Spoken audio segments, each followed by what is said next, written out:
Off the eastern coast of an island forgotten by time lies Belle-Mare.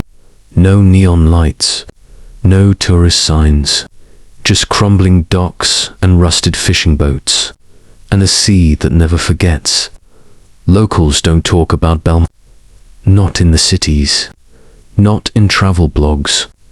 You won't find it on a map unless the map remembers the things it was meant to forget. Because Belle-Mare is not just a place, it's a warning wrapped in ocean mist and stitched into the crashing waves. They say the Coral Lady lives there. No one agrees where she came from. Some call her a widow who lost her mind waiting for her lover's return. Others say she was never human, just something the sea pretended to be. What they do agree on is the sound. Sometimes it's a lullaby, soft like silk brushing against your soul. Other times, it's a scream, piercing, like coral tearing through bone. The fishermen hear it on nights when the moon turns blue, when the tide moves in unnatural rhythm, and even the wind dares not blow. Boats vanish, lights flicker beneath the water, and those who hear her voice, they don't come back. Some say her spirit is bound to the reef, an endless graveyard of lost sailors and sunken secrets, that her voice travels through the coral like whispers in a grave, that she is the ocean's memory, singing of betrayal, of drowning, of rage.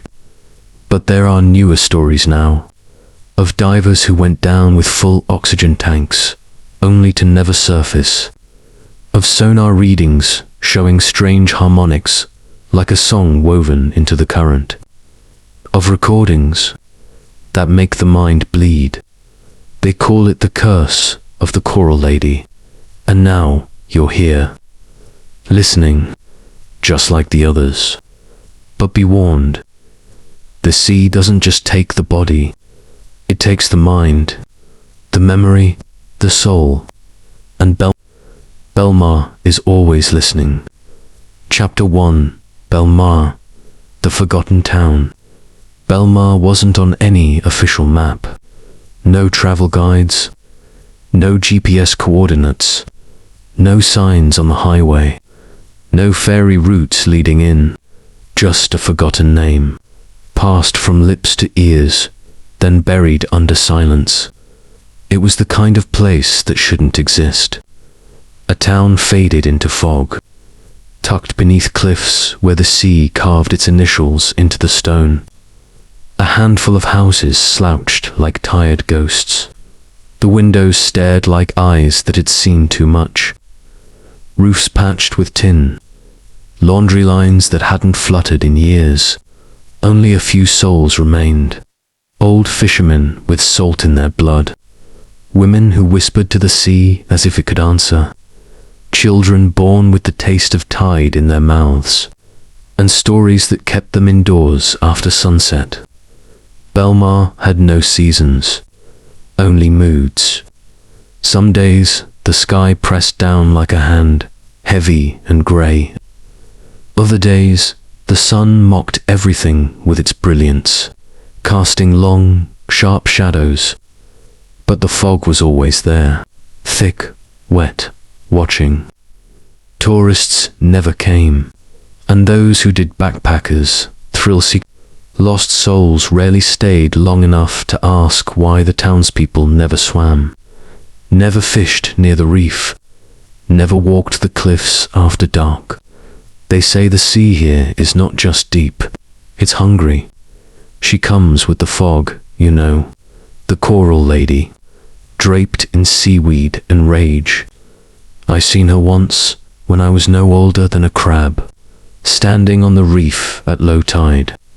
White dress soaked through, hair like kelp. Eyes, no eyes, just two holes filled with the sea. She was humming, real soft, like a lullaby made for bones. The next morning, the preacher's boy was gone. They found his shoes by the dock, still warm, Every home in Belle-Mare had rules. Never go near the water after dusk. Never answer if you hear someone calling your name from the shore. And if the fog comes in too fast, lock your doors, burn salt, and don't look out the window. These weren't superstitions.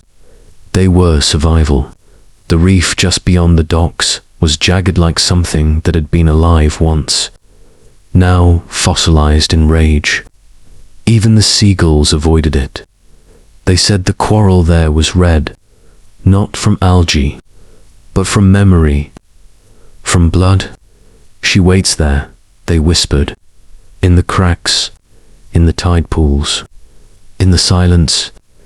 A marine biologist once visited Belle-Mare, said he was researching rare coral structures. Smart man, sharp eyes. He checked into the old inn, asked too many questions. That night, the fog came in early. By morning, his room was empty. Window wide open.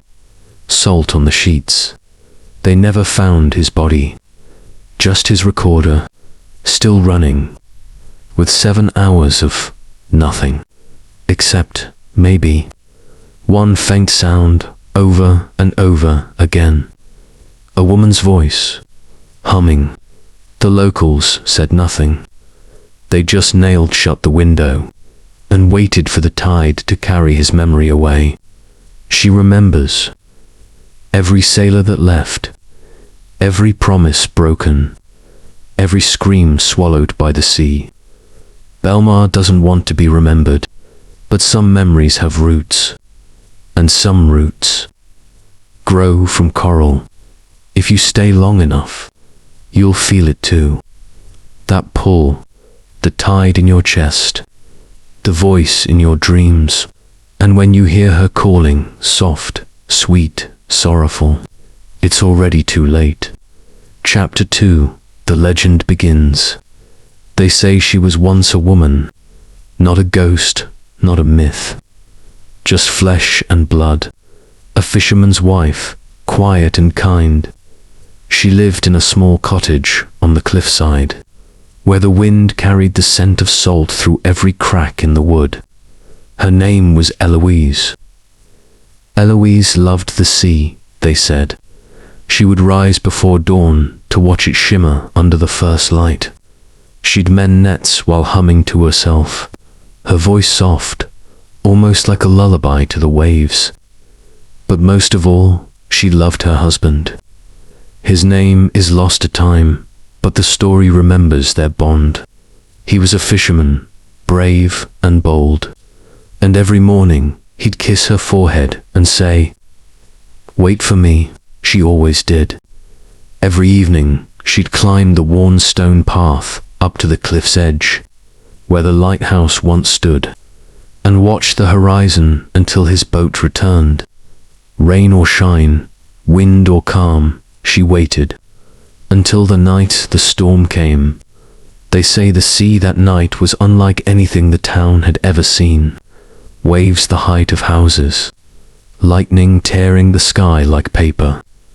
The air electric, filled with a strange pressure like the world holding its breath. His boat never returned. They searched for days. Men with lanterns walked the shores. Others rode into the waves, calling his name. But there was nothing. No wreckage, no body, just silence. Eloise kept waiting. Long after the others had given up, she stood at the cliff, barefoot and still, eyes locked on the sea. She stopped speaking, stopped eating. She simply waited. Then, one night, something changed. It was said the sky was unnaturally calm that evening. The kind of calm that doesn't soothe, it warns. She lit no candles in the house. She didn't dress warmly. She just wrapped her shawl around her shoulders and walked. Not to the cliff, not to the lighthouse, to the sea. They say she walked straight into the water, as if the tide had called her name. No hesitation, no fear, Just sorrow so deep it became something else. By the time the villagers realized she was missing, the tide had already returned. Her footprints ended at the shoreline. Entangled in the coral near the reef, they found her shawl. Wet, torn, streaked with something red. But never her body. After that, things changed. Fishermen began hearing singing on the water. At first, they thought it was the wind. But the melody was too human, too haunting. They said it drifted from the reef, echoing across the waves like a broken heart trying to mend itself. Then came the disappearances. A boy collecting driftwood. A young woman who wandered too close to the shore. Even a priest, who claimed it was all superstition till the night he walked alone to the cliffs and never returned. Each time, only one thing was found. A scrap of cloth, a glove, a shoe, always damp, always near the reef. The villagers began to whisper. They stopped saying her name. Instead, they called her the Coral Lady. They believed the sea had taken her sorrow and twisted it, that her soul had fused with the coral sharp, growing restless, that her grief had turned into something darker, a hunger. The reef began to change. It spread faster than it should, redder, thicker. Fish avoided it. Boats that passed over it reported strange readings, compass spins, even electrical failures. Divers who explored too close said they heard whispers. Some claimed they saw a figure beneath the surface white dress, black hair, unmoving eyes.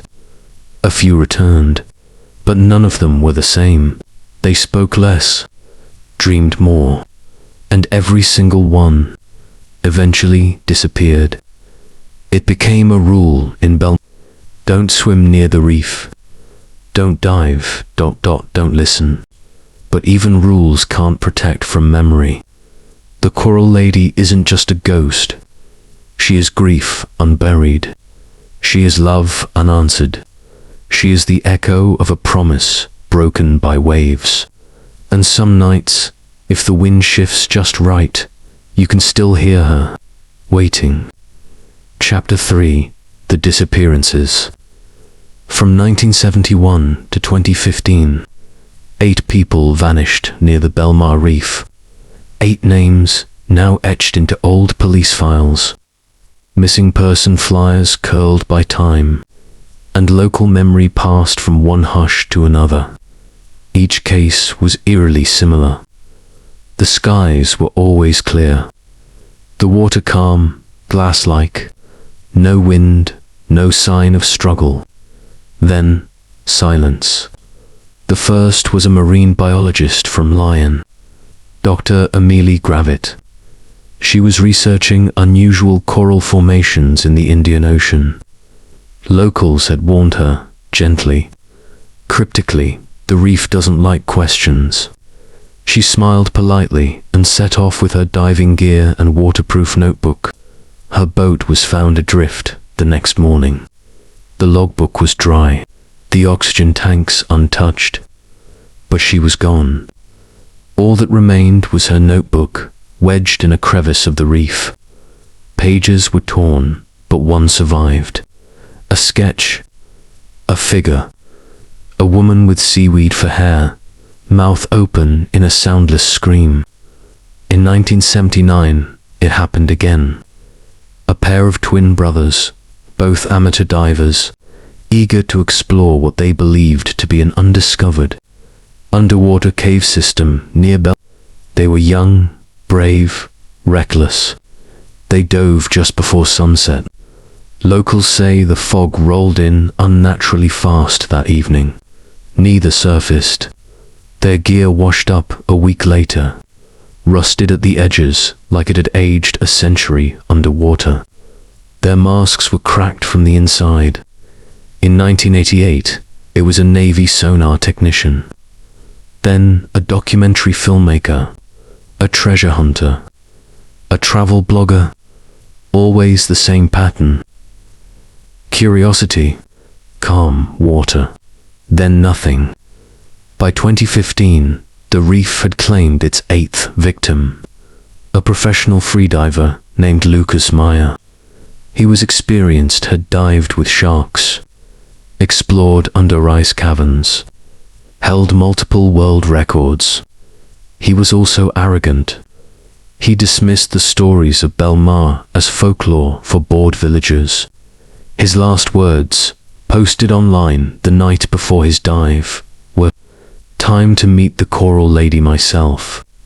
His GoPro was found 2 weeks later, half buried in a tide pool. The footage was degraded, corrupted, but some fragments survived. One showed Meyer descending, slowly, peacefully, bubbles rising, coral glowing faintly red around him. Then, a distortion. The camera jolted. Darkness clouded the lens.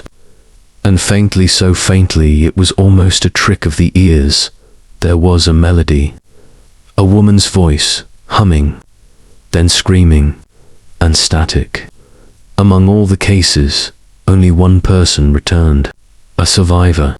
His name was Jonah Reyes. He was a rescue diver assigned to locate the body of a missing oceanographer near the reef in 2002. He went down on a calm morning, fully equipped. What he encountered shattered his mind. It took months before he could speak clearly again. Even then, his story came in fragments between panic attacks, hallucinations, and long, silent stares out to sea. He described descending into the water and feeling an overwhelming pressure, not physical, but emotional. A sadness, a grief so heavy it made his bones ache. He said the water grew colder the deeper he went, but the reef shimmered like it was alive. Then the singing began. It wasn't in his ears, he insisted. It was inside his chest, inside his bones. It was beautiful, mournful. And then she appeared. He described her as floating just beyond a coral arch, eyes like pearl glossy, skin pale and smooth, but cracked in places like weathered stone. Her hair drifted around her, long and black, moving as if caught in a current that didn't exist. She didn't swim. She glided. Jonah said she raised one hand, slow and graceful, and beckoned. That's when his mind fractured.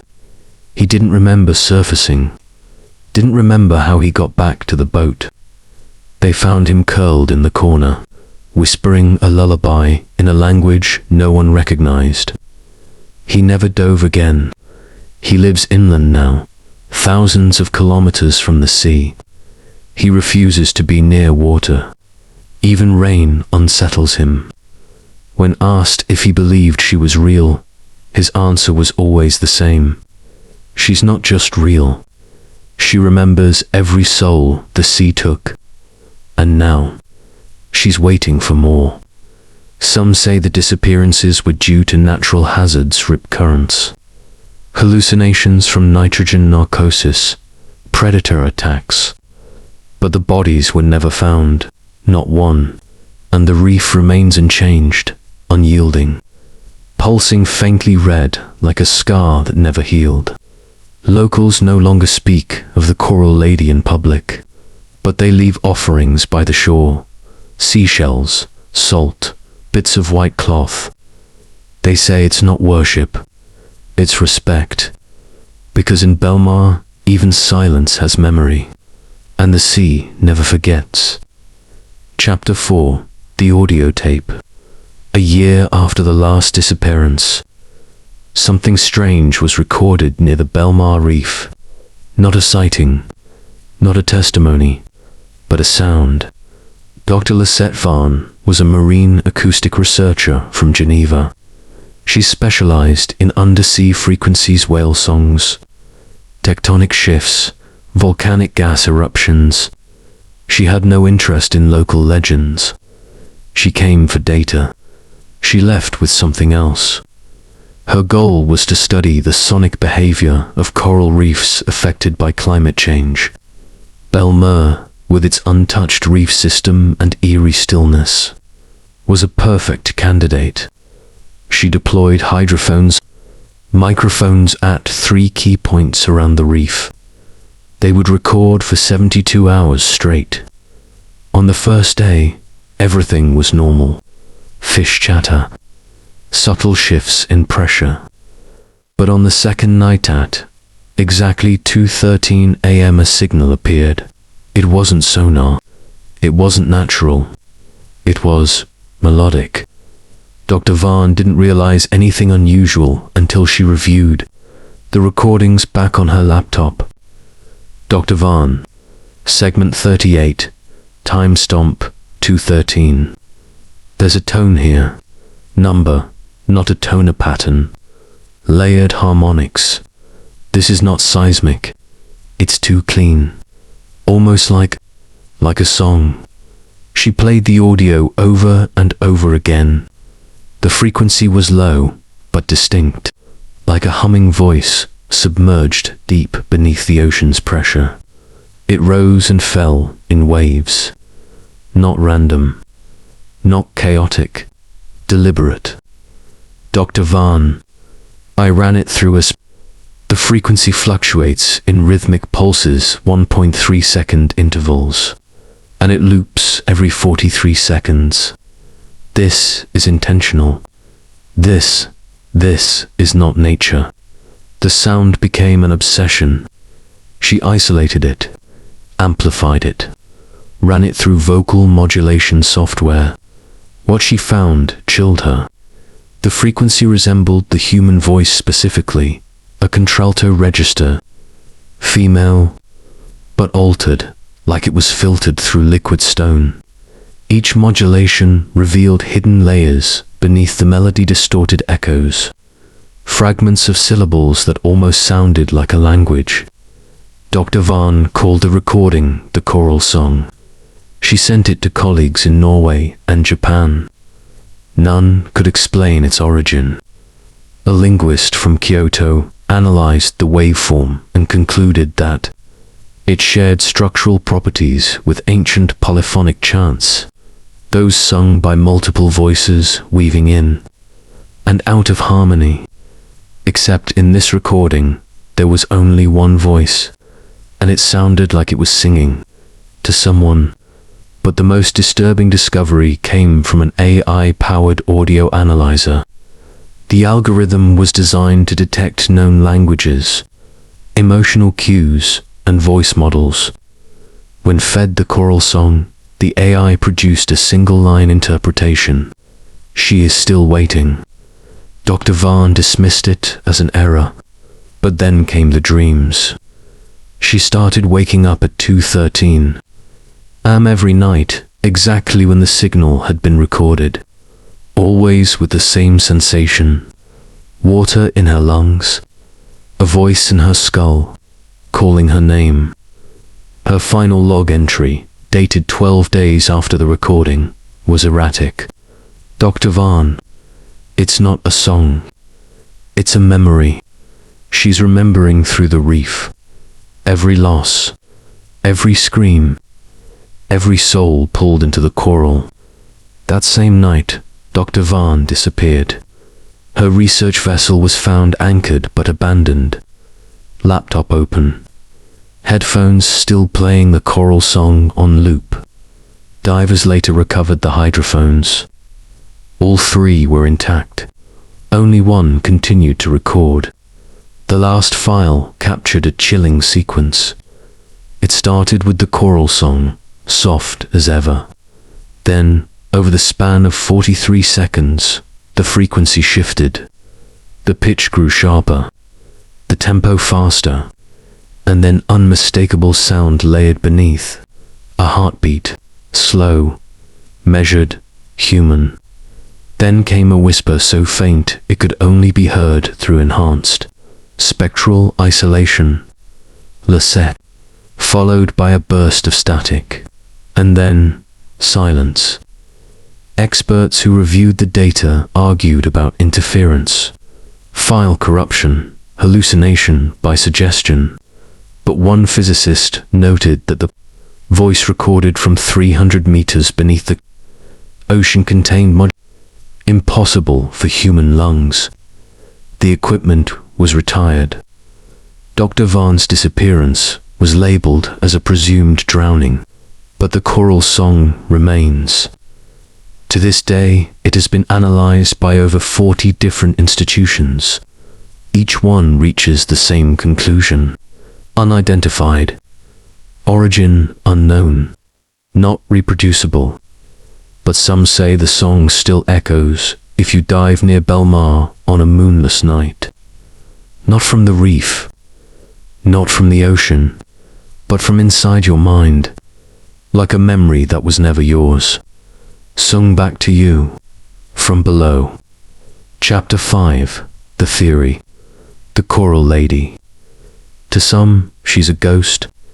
To others, a myth meant to keep swimmers away from dangerous waters.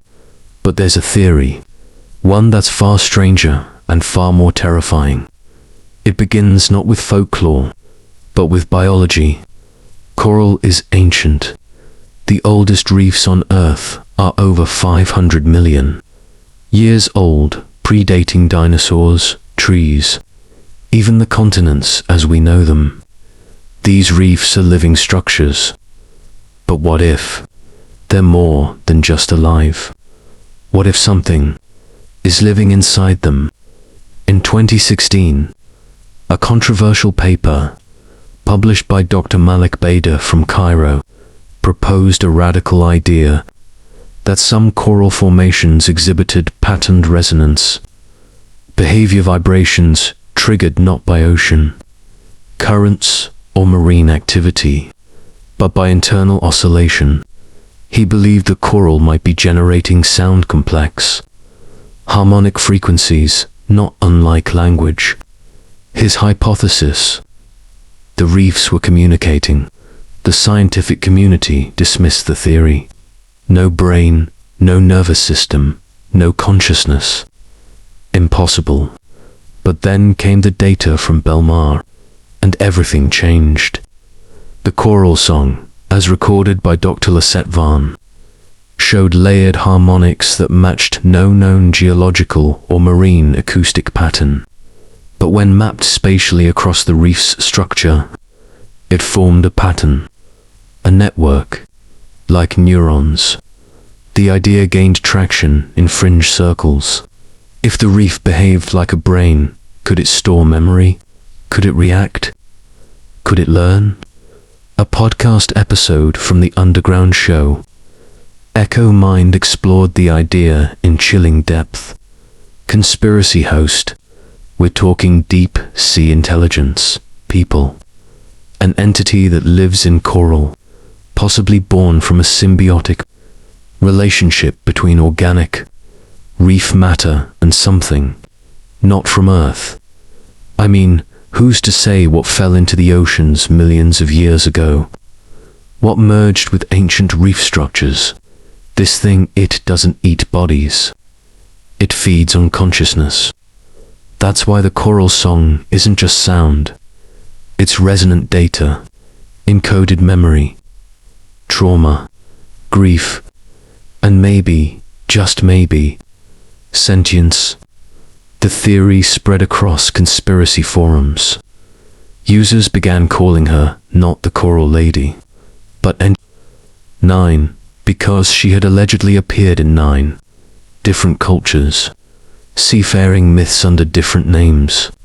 The singing widow of the Aegean, the sea mother of Teshin, the voice that drowns. All stories, spanning continents and centuries, spoke of the same thing. A woman by the sea, waiting, calling, disappearing into water, never to be found.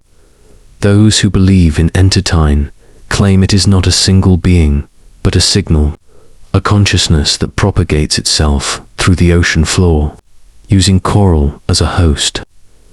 and that when a human dives near an infested reef, it listens. If it finds trauma, grief, loneliness, it sings, not to lure, to merge. Once merged, the individual disappears from this reality, not physically, but mentally absorbed into the reef's collective memory.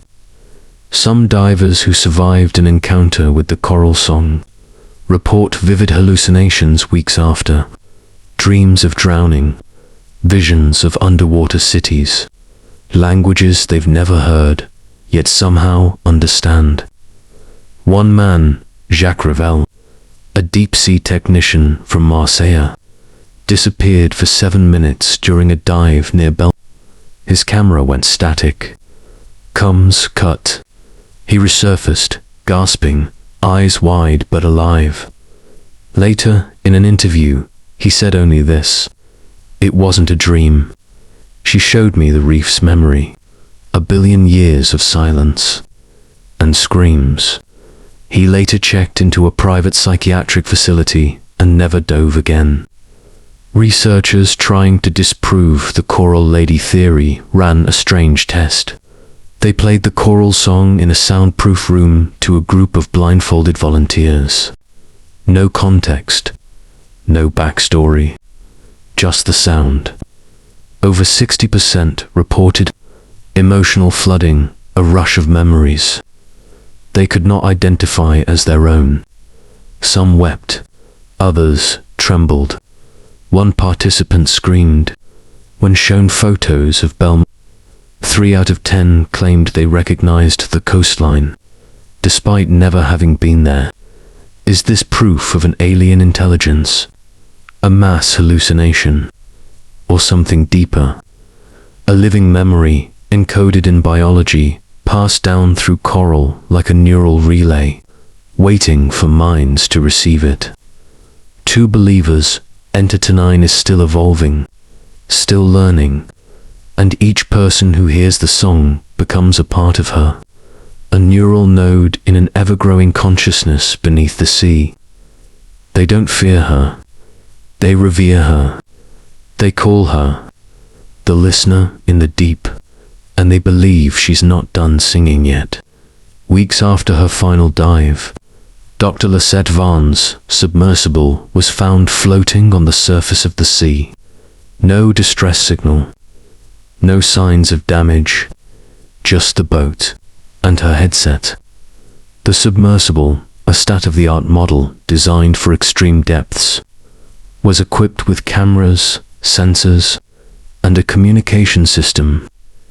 It had been sent to conduct a final survey near the Belle-Mare reef, but it never returned to port. When the local authorities found the sub, it was eerily intact. Not a scratch, not a tear, yet Dr. Vaughn was nowhere to be found. The only clue was the audio. Her headset was still playing soft, unbroken, looping the choral song. But this time, something was different. The recorded sound was distorted, slower, darker, like a voice drowning in the ocean. The audio log from the submersible's last transmission was preserved. It was short, faint, almost lost in the static. Final audio log. She's here. She's beautiful. She remembers me. The crew at the research station heard it when they recovered the sub's data. They thought it was just a malfunction, a corrupted signal. But the more they listened, the more they understood. Dr. Vaughn's voice was not her own. It was different, faint, distant, as though she were underwater. But what was most disturbing was the tone, the way it lingered, like it was being spoken from inside the sea.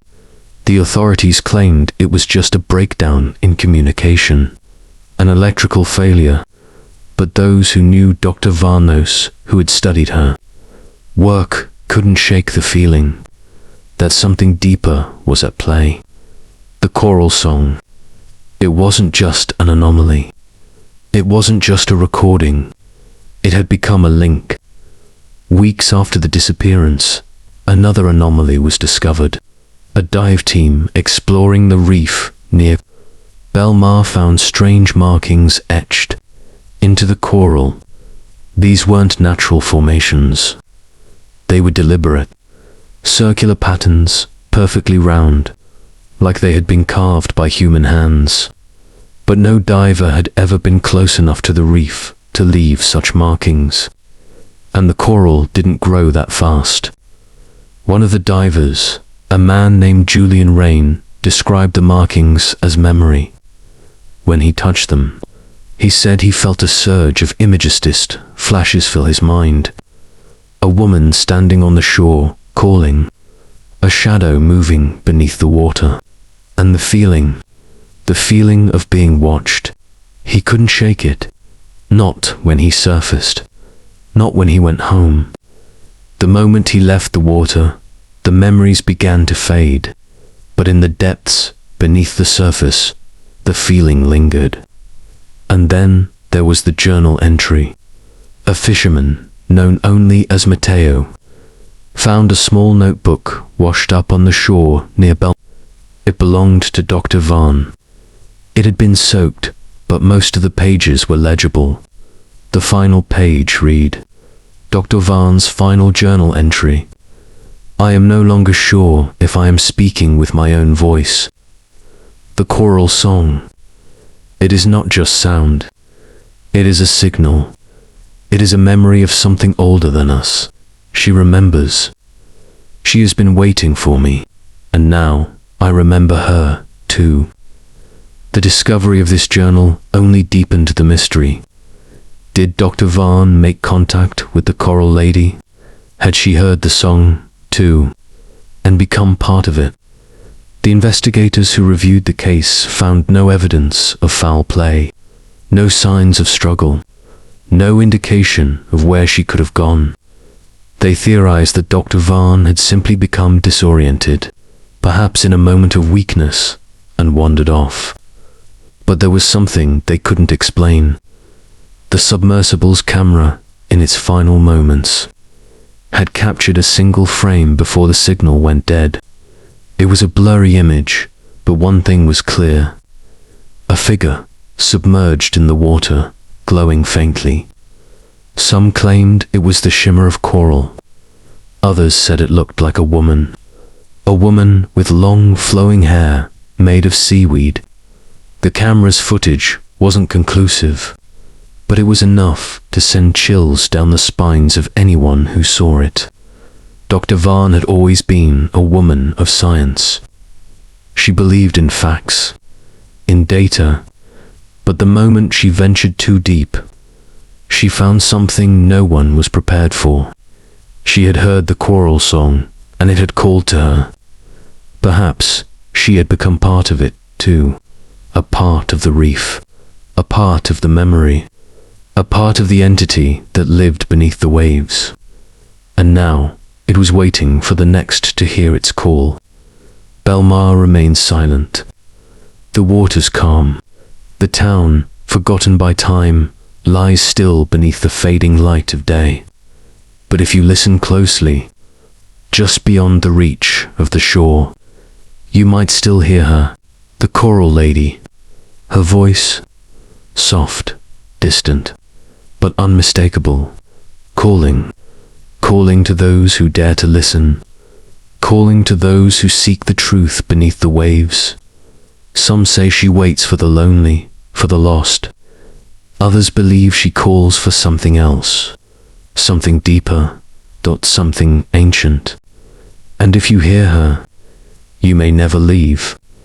Remember, if you ever find yourself near the coast of Belle-Mare, be wary of the sea, be wary of the song, and if you enjoyed this tale, don't forget to like, subscribe, and turn on notifications, so you never miss another eerie tale from the depths of mystery.